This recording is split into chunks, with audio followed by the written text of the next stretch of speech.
Greenways is just over 5 minutes walk from the centre of the village of Bishopsteignton.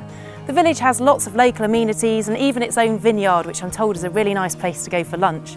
The property dates back to the late 1920s, has 4 large double bedrooms, an integral garage and carport, but its key selling point, as you'll see when we go inside, is the view over the river.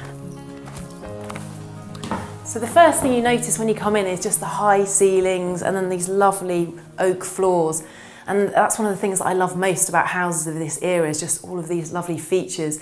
And then in this house you also have these wood panels that are actually older than the house itself, dating back to 1667. So off the hallway here we have the living room, which we'll have a look at in a second, and then downstairs cloakroom. And across the hallway, just opposite me, is the dining room. It's just flooded with light, and then there are lovely views over the rose garden.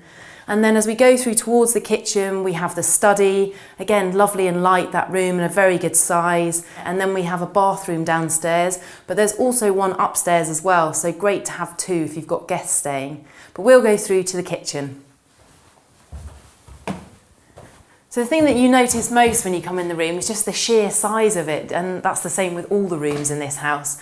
So plenty of work surface here, lots of cupboard space, and it's nice to have this island as well, so you can eat in here if you didn't want to eat in the formal dining room. There's a utility room just off the kitchen. It's the size of most people's kitchens, and from there you can access the garage and go out into the garden as well. But we'll go back through the hallway and have a look at the living room. So this room is virtually the width of the house, and it's on the southerly aspect, so it's lovely and sunny and warm.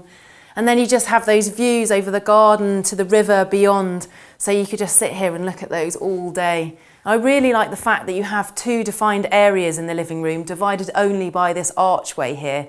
And then just off the living room you also have the sunroom. It's really warm in there today, but I can imagine it's lovely in there in the winter or a summer's evening. But we'll pop upstairs and have a look at the bedrooms. So this is something you just don't get in contemporary houses, is this big space here, and all the rooms come off this central area. So I also like the fact you have the picture rails and the high skirting, so lovely traditional features.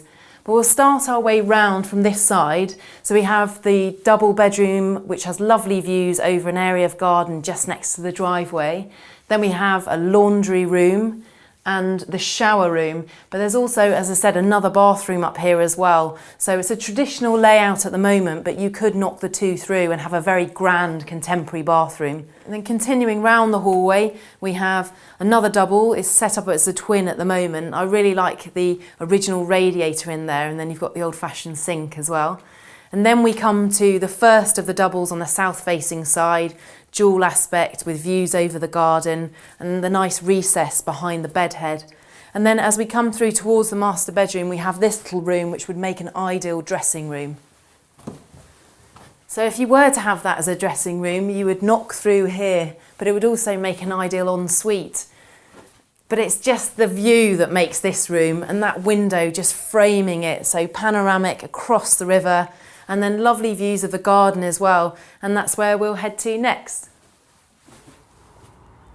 The gardens in total are 0.7 of an acre, and most of the garden is overlooking the river.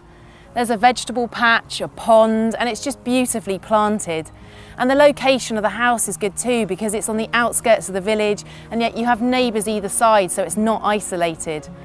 And then just to have this much land, those views, and to be so close to Exeter, it couldn't be in a better location.